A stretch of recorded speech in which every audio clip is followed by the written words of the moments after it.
शरीर की अपनी याददाश्त होती है जिसमें आपके अतीत की जानकारी होती है। अगर आप बस किसी का केवल हाथ भी पकड़ लें तो आप में ऋणानुबंध बन जाएगा। अगर आपने एक हद से ज्यादा शरीर की याददाश्त ले ली तो उससे एक तरह का कंफ्यूजन पैदा होगा।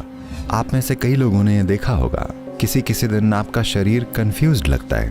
तो इसे शुद्ध करने के लिए हमने कई सिस्टम बनाए हैं।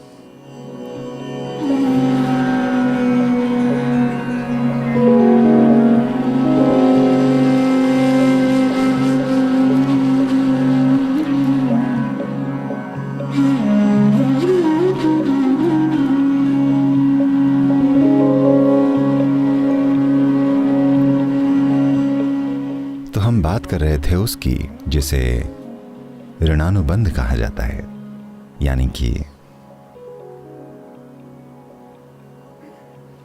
एक तरह से शरीर की एक याद, शरीर की अपनी याददाश्त होती है।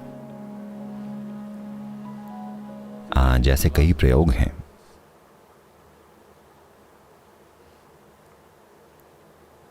जिनसे इनमें से कुछ बातें एक हद तक सिद्ध की जा सकती हैं।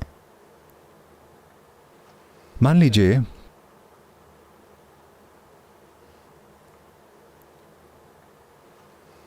आपके पिता, देखिए मैं बस उनसे ऐसी बातें कह रहा हूं क्योंकि मुझे लगा आप बुरा नहीं मानेंगे। आपके पिताजी, मान लीजिए जब वो एक छोटे बच्चे थे उन्हें गोल चीजें पसंद थीं। वो गोल कंकड़ से खेलते थे, हर तरह की गोल चीजों से।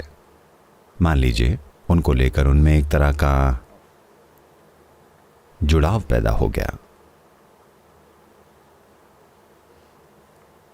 आप बड़े होकर बेवजह बिना जाने आपको गोल चीजें पसंद आने लगेंगी।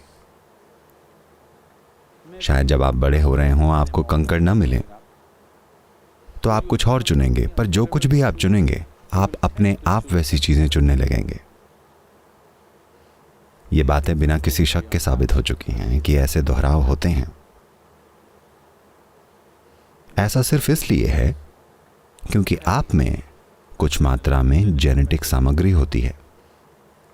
ऋणानुबंध यानी कि वो शारीरिक याददाश्त जो आपके शरीर में मौजूद है। ऐसा खून के रिश्ते की वजह से हो सकता है, ऐसा यौन संबंधों की वजह से भी हो सकता है, जिससे शरीर में कुछ यादें होती हैं।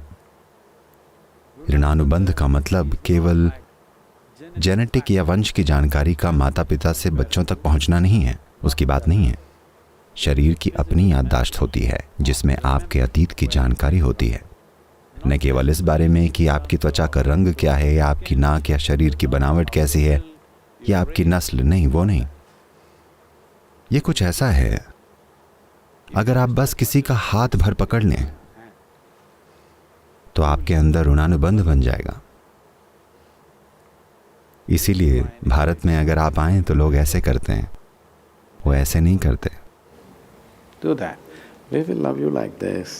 वो आपको ऐसे प्रेम करते हैं। और भी कई चीजें हैं। वो आपको कुछ चीजें नहीं देंगे। कोई भी आपको नमक नहीं देगा या आपसे नमक लेगा नहीं। अगर आप उन्हें नमक देना चाहें तो वो कहेंगे इसे यहाँ रख दीजिए। वो इसे आपके हाथों से नहीं लेना चाहते। तिल, वो आपके हाथों से तिल नहीं लेना चाहेंगे। कुछ प्रकार की मिट्टी होती हैं, कोई भी उसे आपसे नहीं लेगा। अगर आप किसी को मिट्टी देना चाहें, किसी भी तरह की मिट्टी, ऐसे अनुष्ठान होते हैं जिसमें मिट्टी दी जाती है। हमेशा आपको उसे नीचे रखना होता है, दूसरा उसे वहां से उठा लेता है। उसे कभी भी किसी के हाथ से मत लीजिएगा, वरना आप में ऋणानुबंध बन जाएगा। अगर आपने एक हद से ज्यादा शरीर की याददाश्त ले ली तो उससे एक तरह का कंफ्यूजन पैदा होगा। ये वाला कंफ्यूजन नहीं, ये कंफ्यूजन अलग होता है। वो आपकी अपनी कमाई है। But physical confusion, if the body is confused, it can't come to ease. शारीरिक कंफ्यूजन, अगर शरीर भ्रम में है तो इसे आराम नहीं मिल पाता। आप में से कई लोगों ने ये देखा होगा, किसी किसी दिन जब शरीर कंफ्यूज्ड होता है, आपने देखा है, आप कहीं भी बैठे, ये बस दूसरे दिन आप बैठे हैं और तो इसे शुद्ध करने के लिए हमने कई तरह के सिस्टम बनाए हैं। एक होता है अग्नि स्नान, वायु स्नान, वाकई, और हाँ, हर रोज जल स्नान। जब जानते हैं, जब मैं अपने A period of time when I was into lot of sadhana, I would have somewhere between 5 to 7 showers a day. एक समय था जब मैं बहुत साधना करता था, मैं एक दिन में 5 से 7 बार नहाता था, क्योंकि आपका सिस्टम इतना संवेदनशील बन जाता है कि आप अगर आप इस कुशन पर बैठे हैं तो अब आप जागरूक हैं कि ये कुशन आपके साथ क्या कर रहा है, तो आप नहा लेना चाहेंगे, कम से कम शरीर को पानी से गुजार कर। दिन में 5 से 7 बार रोजाना। This is not ये like… ऐसा नहीं है कि मैंने गिन कर रखा है कि मुझे 5 से 7 बार नहाना है, जब भी इसकी जरूरत पड़ी। ज्यादातर योगी दिन में 2 बार नहाते हैं, कम से कम। आमतौर पर वो नदी में डुबकी लगाते हैं। कम से कम 1 बार आप बहते पानी में डुबकी लगाते हैं ताकि आप धुलकर साफ हो जाएं। जो लोग साधना कर रहे हैं, यहां तक कि आज भी आश्रम में किसी भी ब्रह्मचारी को एक ही जगह पर कपड़े नहीं धोने दिए जाते। हर कोई अपने कपड़े अलग अलग धोता है। इसलिए हम एक वॉशिंग मशीन नहीं लगा सकते कि सबके कपड़े एक साथ उसमें डाल दिए जाएं और धो लें। वो काफ़ी आसान होता, लेकिन हम ऐसा नहीं करेंगे क्योंकि वो सब के सब साधना कर रहे हैं।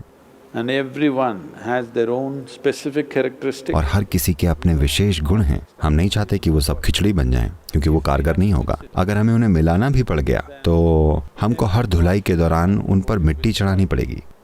शायद आपको ये ना पता हो, सारे सन्यासी, सारे के सारे साधु और सन्यासी हमेशा बहुत बारीक की हुई छानी हुई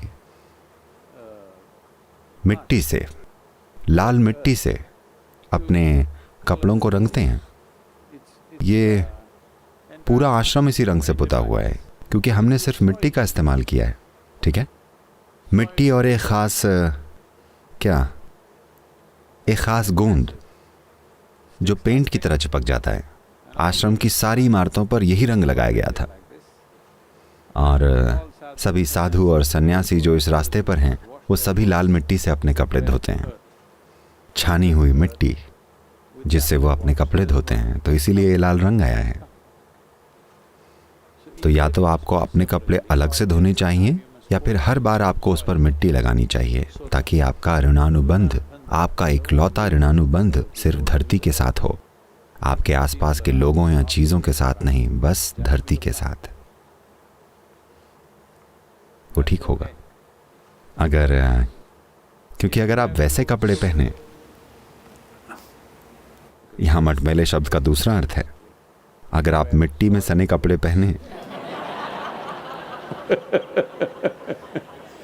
नहीं, मैले नहीं, लाल मिट्टी में डुबोए गए कपड़े, अगर आप वैसे कपड़े पहनेंगे तो एक तरह से वो शरीर को याद दिलाएंगे कि वो कहां से आया है और कहां जाएगा। तो जो लोग आध्यात्मिक रास्ते पर हैं, वो हमेशा छानी गई लाल मिट्टी में डुबोए गए कपड़े पहनते हैं। असल में वो सफ़ेद कपड़े हैं जो मिट्टी के रंग में रंग गए हैं, क्योंकि उन्हें लगातार फिल्टर्ड मिट्टी से धोया जाता है।